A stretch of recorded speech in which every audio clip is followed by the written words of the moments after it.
All right, so we're going to a new topic now, the study of characteristic classes of G bundles more generally, principal G bundle, fiber bundles more generally. Let's just say that.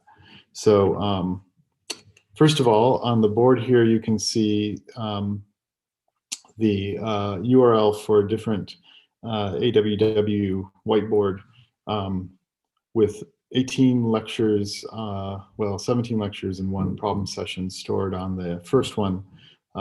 It was getting a little slow, so this is a clean board. So this is lecture 18, but the first on this page. I'll just leave that there, that URL. And as I said, we're gonna quote unquote switch topics, but this is really this will allow us to deeper our understanding of characteristic classes of vector bundles in the broader context of characteristic classes of fiber bundles. A lot of interesting current mathematics too, but then as we go back to the more classic from Stiefel-Whitney classes to Chern classes, etc., I think the perspective will help. I wanted to also note that for reference, before I forget, there's Steenrod's classic book, which I think is still a wonderful thing to look at. And there's also Danny Caligari has notes on lines,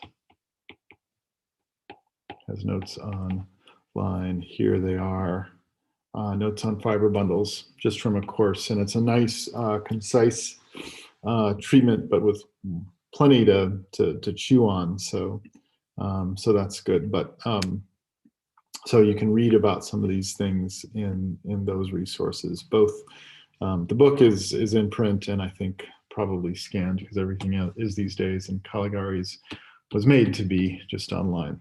So what's a fiber bundle? Well, the definition shouldn't surprise us. It's a sequence of maps. There's two maps, F to E and E to B. This one's an inclusion and this one's a projection. And the condition is that for any X, there is a U, so B is covered by U, such that if I look at the preimage of U, then that's going to be isomorphic to F cross U, homeomorphic to F cross U through a homeomorphism, which commutes with this little diagram, namely F cross U projects onto U. And so this homeomorphism of the preimage of U basically realizes this as just a little projection map over that U. So this looks a lot like definition of a vector bundle. We just have this extra condition, which we'll talk about, which is that the transition functions, if you will, are linear. In this case, this is a homeomorphism. So it's nice to have some examples pretty immediately. So things which are familiar, well, I don't know if this should be the first example, but trivial bundles obviously satisfy this. As we said, our vector bundles are examples. And then the other thing that should be in your background are covering spaces, because there the fiber is discrete. We're going to talk about those a little bit. Those are a fun example to put within this framework. Another example related to vector bundles are the sphere bundles. And then we had a lot of example actually without sort of developing the background. When we defined these depth hats, they were often fibered over Grassmannians, and the fiber was some lines or vectors or something like that. And so those came as fiber bundles. So it's a broad class of spaces. Notice that the inclusion followed by projection is just going to map. So if identifying a copy of F means identifying a point in B, and that inclusion followed by projection is a constant map to that point. So in a sense, this is an exact sequence of spaces. You may have seen some exact sequences of spaces before, namely cofiber sequences. So A is a subspace, and I just quotient that one copy of A to a point in, if A is a subspace of X, then we can look at A X mod A. So that's an exact sequence. In this one, every copy of F in E projects onto B. So in groups, there's really just one notion of exact sequences. In topology, there's two. Fiber bundles, which generalizes to fibrations, and things like inclusions of CW complexes, subcomplexes, and that generalizes to cofibrations. And it's an essential part of unstable homotopy theory that really you've got these two interfacing and also kind of dual, in a sense, notions of exact sequence. So those are some examples. There's various things that we proved that that we can prove here. So for example, there are no bundles over contractible spaces. So and in particular, let me just say more generally, suppose B is paracompact, and I've got some fiber bundle, oops, over B cross I, then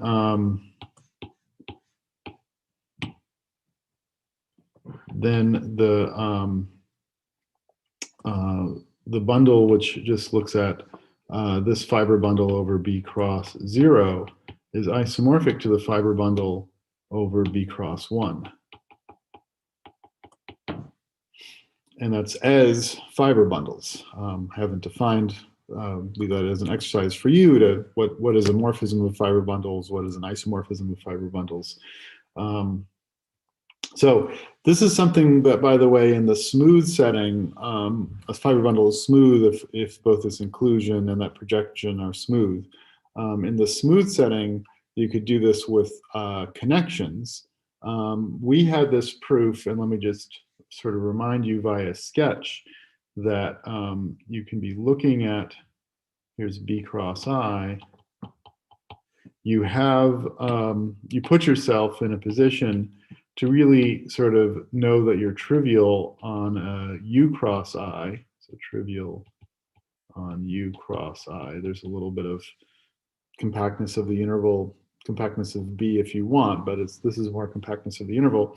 And then you take a partition of unity, and the very first step is to look at the graph of that partition of unity inside here, and you show that the bundle on the base is isomorphic to the restriction to the bundle, say, of this purple curve, and you have this projection down from the purple curve onto the base. It's one-to-one homeomorphism, and because you're trivial in there, that's easy to establish an isomorphism, but then via partition of unity, you can get that everywhere. So this says that bundles, so that means that the pullback, if I've got two homotopic maps, then pullbacks of bundles, and again, various things I'm not going to take the time, this isn't sort of a comprehensive set of notes to define. If I'm pretty quick about something, that probably means that if you've paid attention for vector bundles, go back to those definitions. The definitions translate immediately.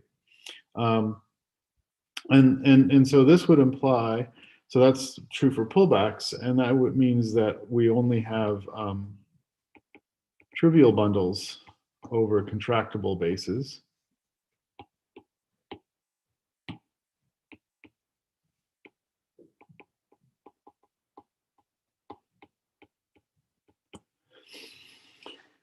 And so,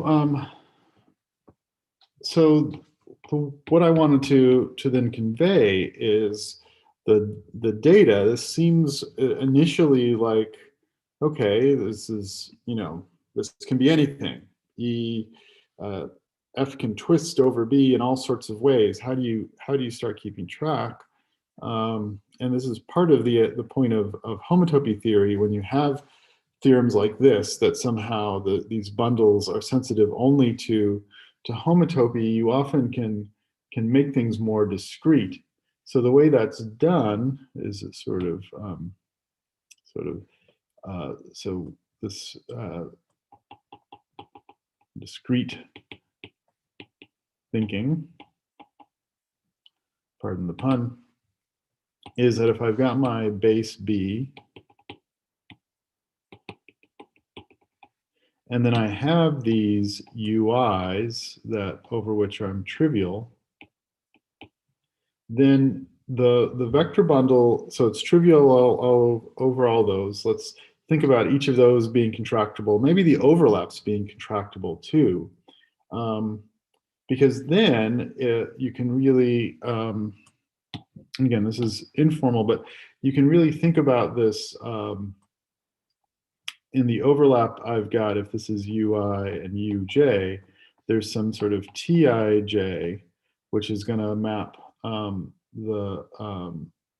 well, it's going to be a map from UI intersect UJ to the homeomorphisms of F.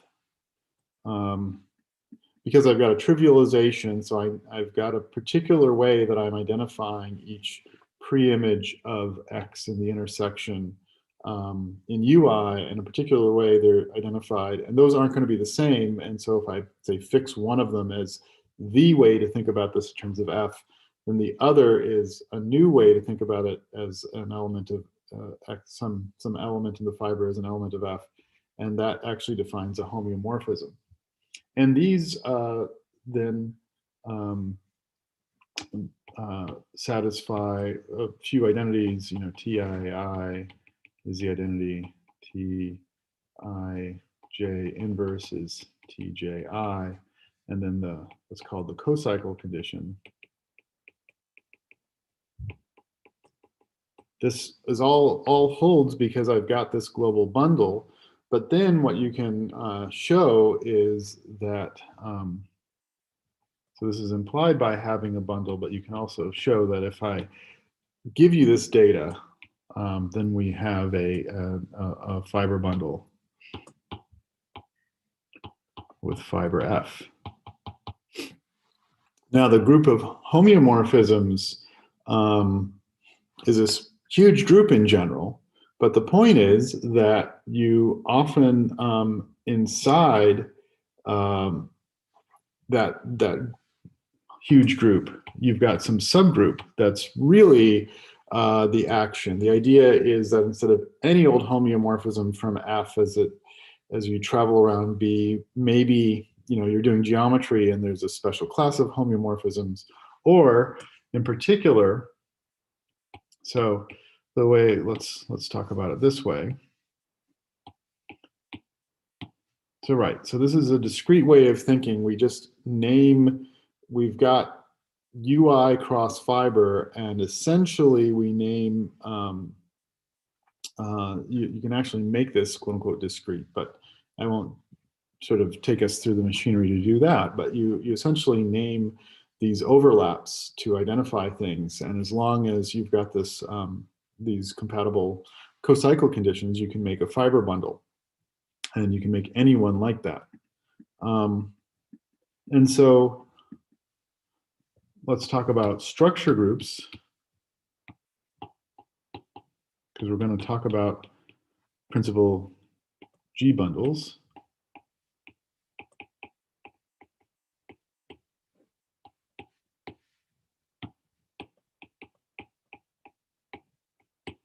So the way I want to say it is that, you know, a vanilla vector bundle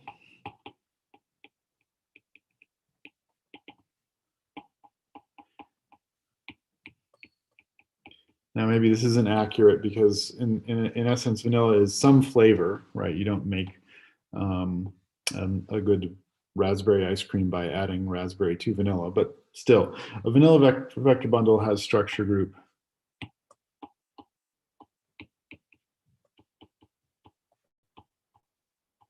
a vanilla bundle, not vanilla vector bundle, has structure group homeo F.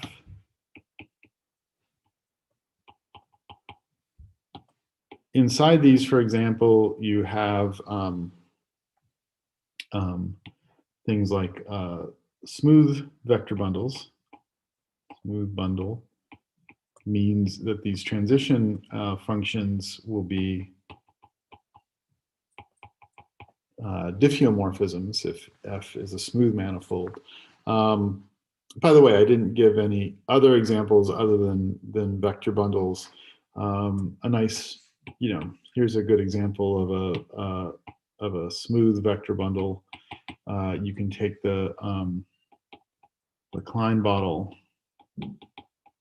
project it onto S1. Think about the way you make the identifications, and the fiber will be in S1. So that's a nice little smooth vector bundle. And there, you know, within all of the homeomorphisms from S1 to itself, this infinite dimensional thing, you can look at the smooth homeomorphisms, and that, you know, the diffeomorphisms of S1 to itself, that's smooth. But to make this vector bundle, you would actually, all you would need within there, because you can kind of make it by wrapping around and just identifying that one copy of S1 through a reflection. And so you just have any other G is a structure group. And in this case, for example, for the Klein bottle, G would just be a Z mod 2 that sits inside S1, namely the homeomorphisms or diffeomorphisms of S1, namely the order 2 subgroup generated by a reflection. So that's this is often called a reduction of a structure group. If I have a principal G bundle and a fiber bundle, and I identify this subgroup of the homeomorphisms so that each of these TIs, each of these transitions is in that subgroup, that means I've reduced the structure group of the bundle. And what we will get to eventually is that bundle theory topologically becomes, in a sense, group theoretic, or really at the interface between group theory and topology. By the way, if you can ever reduce all the way to the trivial group, then you have a trivial bundle. So that's another way to say product bundle is one whose structure group reduces to the trivial group. So let me just say over here, so G is the structure group.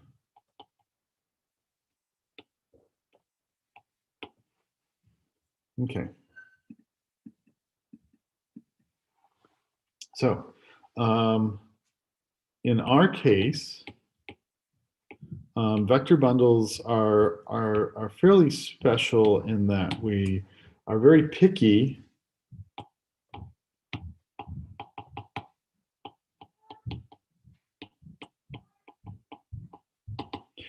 because inside of the homeomorphisms from Rn to itself, which is this huge infinite dimensional thing that, by the way, we still know, I would say, relatively little about. We've got this group of n by n matrices which act. And in addition, the point about vector bundles is that they are a mix of topology, and in this case, linear algebra, because a structure group isn't just preserving Rn as a topological space, but it's preserving things like linear dependence, you know, being zero, addition, you know, is preserved across fibers, even though you don't, again, it's not a trivial bundle. And by the way, one of the things that we did fairly early was argue that the structure group in this case can always be reduced to ON if we'd like. It's a convenience in this setting. So so often, very often, it's not just any old fiber bundle that you want in topology, but you've got a particular structure group, a particular group of automorphisms of the fiber that you really want to understand. So a useful language in order to sort of say what's going on essentially topologically there is to talk about a principal G bundle.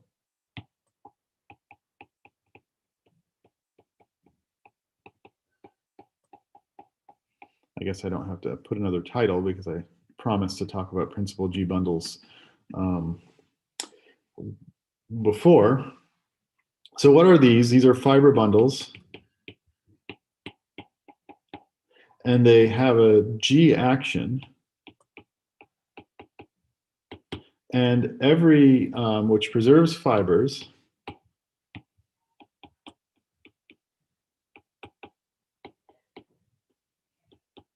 And each fiber is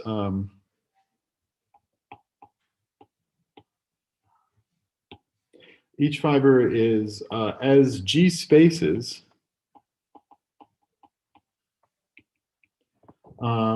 isomorphic, homeomorphic, G homeomorphic to G itself, G acting on G itself. So principal G bundles, you can write them G, E to B, but you know, again, like with what's a good example? You know, there's plenty of S1 bundles that are not principal S1 bundles. S1 just is homeomorphisms of S1. It's very different than S1 acting on itself by rotations. So many, many fewer principal S1 bundles as there are just bundles with fiber S1. So you can say, what does this mean? And I'll give a great example in a second, which it comes up from vector bundle theory, but you can also just, you think of this as the distinction between, say, a ring and a free module on the ring of rank 1, right? R versus as a ring versus R as a vector space. You call these principal homogeneous spaces. Sometimes people even call these torsors.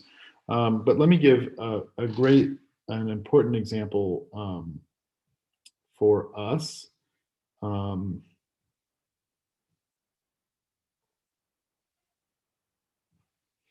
Namely that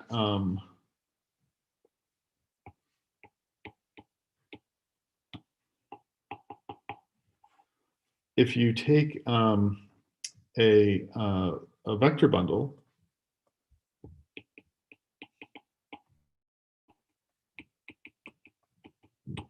and you look at the linearly independent, and this is rank n, linearly independent collections of n linearly independent vectors in each fiber. I claim that gives you a fiber bundle.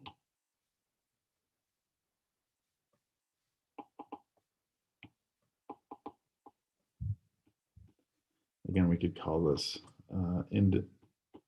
independent sub n of E over B. And if I have n linearly independent vectors, I claim that set has a canonical action of GLNR.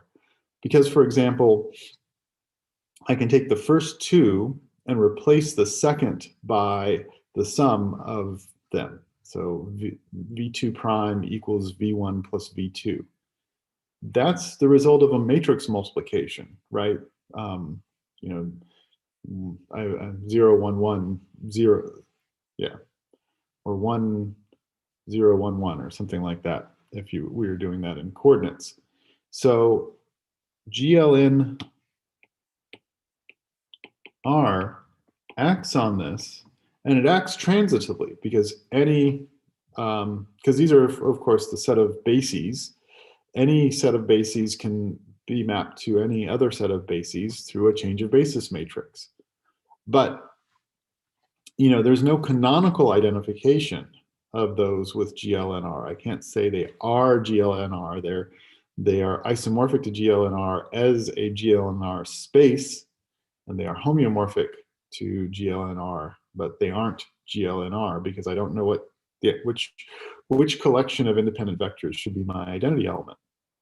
If I knew that, then I would know it as GLNR.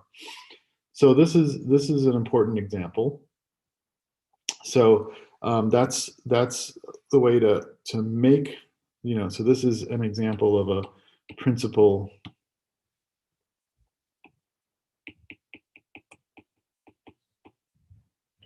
GLNR bundle. I could similarly, if I had a metric, I could make a principal ON bundle. But this generally the way we think of this working is sort of in the other direction. So if I have any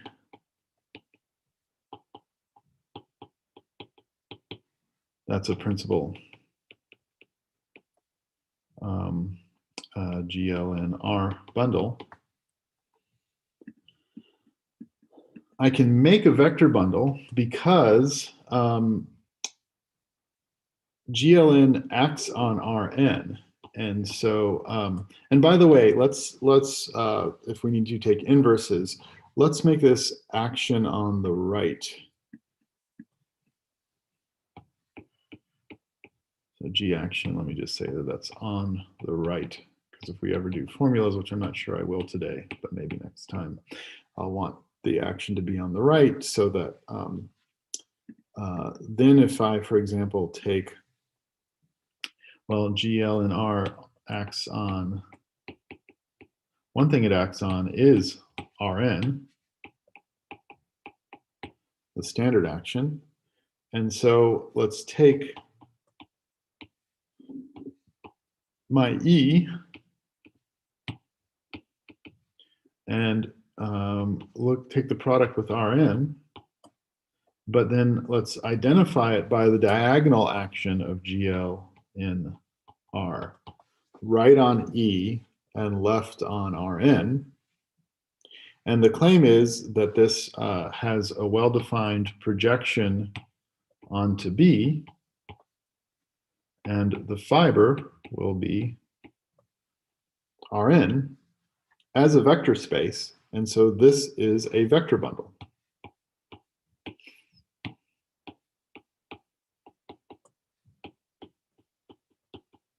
So let's make this an exercise to sort of work through this a little bit. Why is there well-defined projection to B when I quotient by, the quotient here is that something in E acting on G with my V and Rn is going to be the same as this coset. So why does that give me a well-defined projection to B still, which is E mod GL and R? So again, with these principal bundles, a key thing to say is that because every fiber is just isomorphic to G, that implies that B is E mod that G action, again, from the right. So you can, the quick and dirty, but not quite the way you want to define it is just, oh, okay, principal G bundle is just a free G space E, and the base is going to be E mod G. Fairly frequently, that's accurate, but sometimes there's sort of point set things you want. And in particular, we also have this local those point set conditions come down to this local trivialization, local triviality. So that's wrapped up into this fiber bundle part of the definition. Okay, so right. So what this says here is that there's a one-to-one correspondence between principal bundles with for GL and R and vector bundles, because another exercise, so this is one-to-one, is that if I start with a vector bundle, make this frame bundle, and then take this quotient construction, I get the vector bundle back. If I start with a frame bundle, or not a frame bundle, but an independent bundle, frame bundle if I have ON.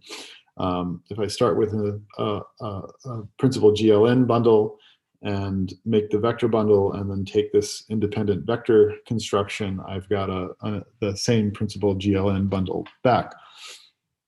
So this is essentially, at least in terms of the objects that we're looking at, just one-to-one principal GLN bundles and vector bundles. But this last construction actually holds for, so in general,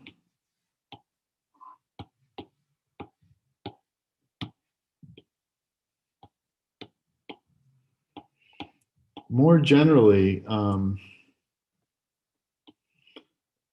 we've got this again, we've got a principal G bundle plus G acting on F, I claim, gives rise to a fiber bundle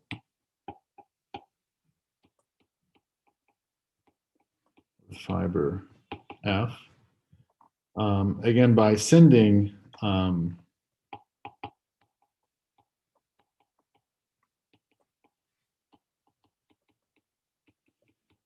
by making this quotient construction,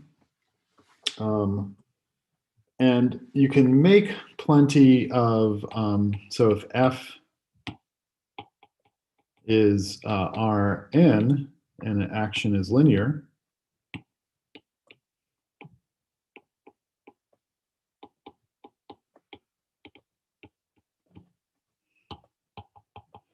that means we have a representation.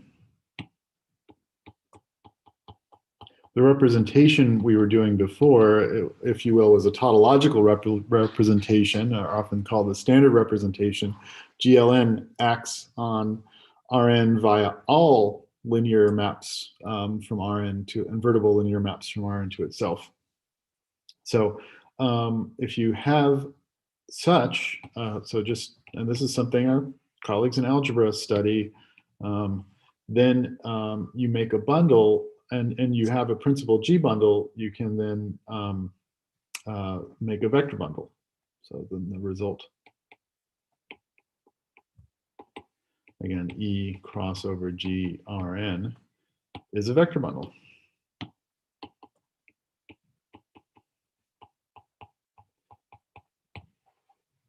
And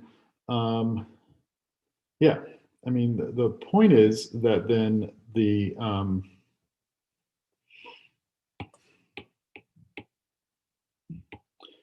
so this gives us, in principle, a really wide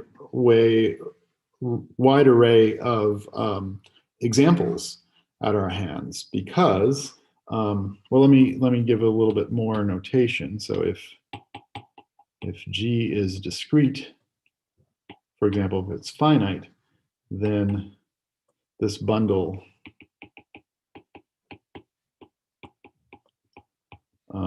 will be what's called flat. That's because geometrically, so how are we making this? Well, let me make one more example.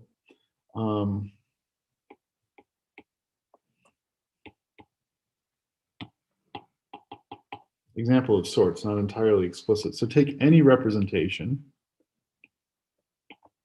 and let's suppose that this is presented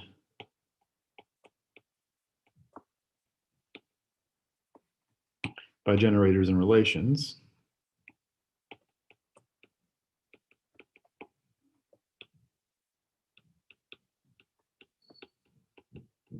Then you can make an X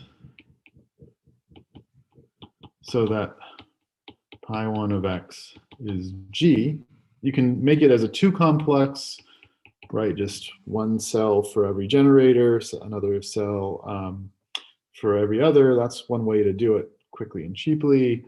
Or you could keep on going and kill homotopy groups, and you can make a KG1. Those are two thoughts. And then you have the universal cover of X is going to be a principal G bundle. And you can take this as your principal G bundle, and you're going to get a resulting quote unquote flat vector bundle. So at the end of the day,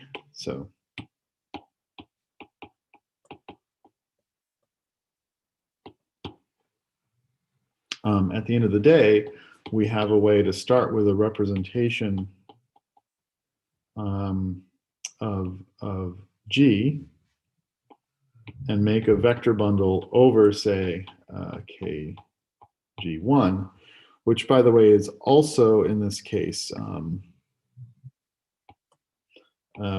example, since we're assuming G is discrete. This is a BG.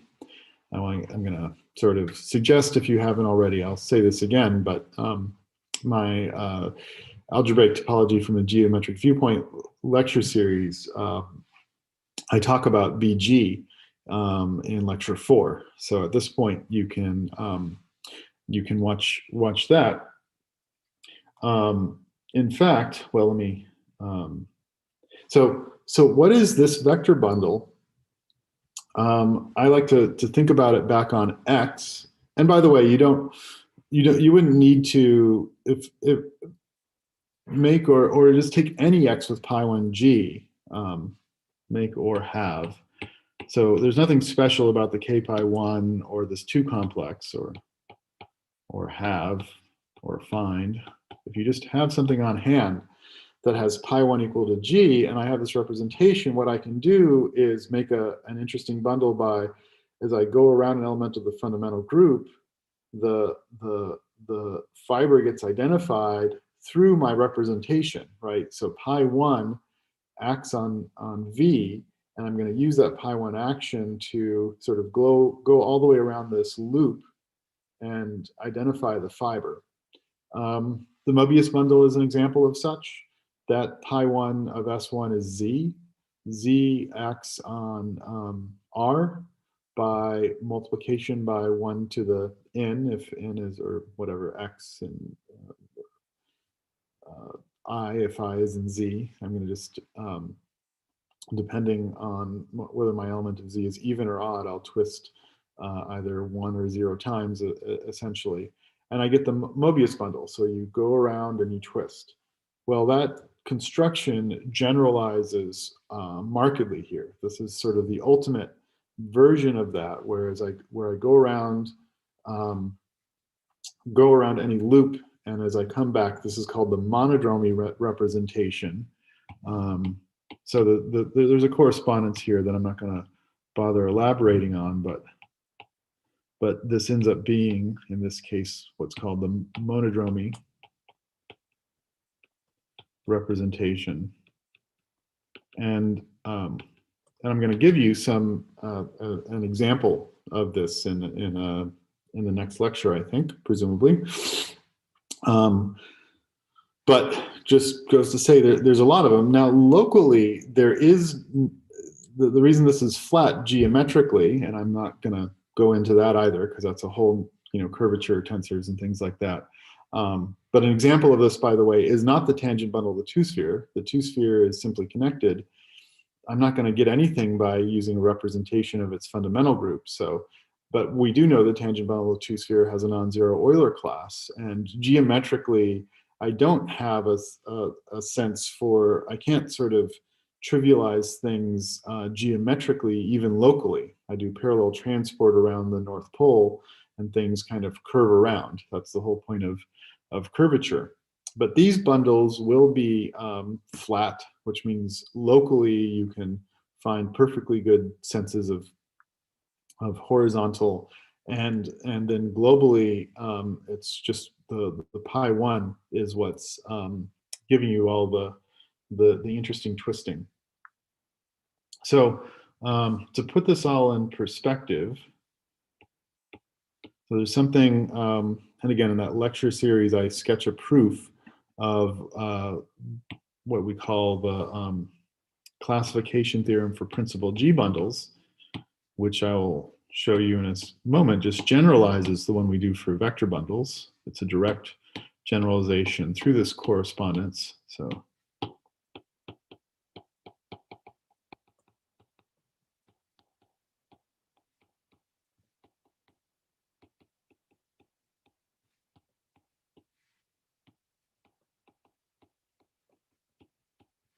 says that there's a correspondence between the set of principal G bundles over X up to isomorphism with maps from X into a space BG, which again, you can look at my lecture 4 on the geometric algebraic topology series for proof of this and more elaboration. But basically, if G acts on EG freely and EG is contractible, then EG mod G is what we take as a model for BG. There's a standard abuse here that BG is really a homotopy type and not a space. But it's inconvenient to talk about as a homotopy type because we like to talk about maps of spaces. But then the homotopy classes of maps from X into any of these BGs will be the same because they're all homotopy equivalent. And so what we, this is a very general theorem, and we're going to use it in a few ways to kind of guide our thinking about characteristic classes of vector bundles. It'll also point to some interesting examples. I'll give some examples from this framework. It'll allow us to revisit and understand some of our key calculations in a different way as well, and point to actually current research questions along these lines, which you know, so many of these questions. So for G equals GLNR, it feels like we know everything. That's not quite true, especially for finite n. It's still extremely difficult to understand the rank n vector bundles if I fix an n over pretty much any x. But there's so many questions along these lines that are interesting and open. So you can deduce, as I said, so from a vector bundle,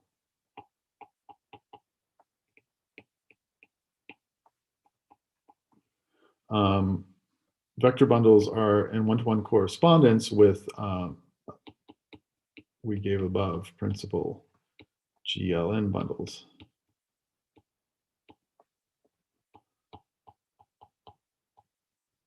But this classification theorem says that that's the same as maps from X into BGLNR, or BONR if I want to do this all that way. And here's a little calculation that this is, there's a model for that, which is GRN R infinity. So that's a good exercise. Show that frames in R infinity is an E GLN R, not frames, but linearly in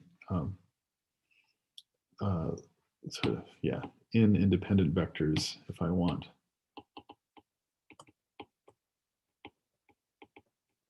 So that space is contractible. If I take n independent vectors in R infinity, that's just a subspace of R infinity to the n, just this big open subspace of R infinity to the n, which, if you will, is R infinity again.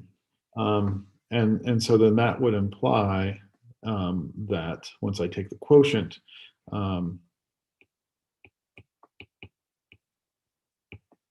which is this these independent n vectors in R infinity mod GL in R is a BGL in R.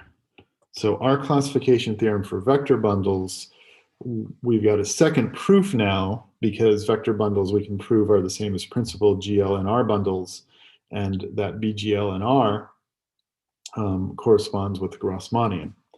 But we're going to play with this in a few different ways. Again, you can have more and more structure groups. So what you want to think about is if you can ever reduce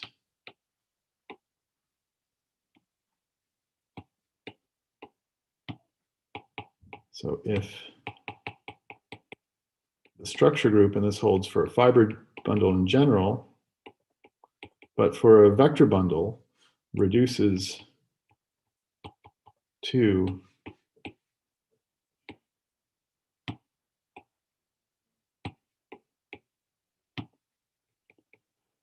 some G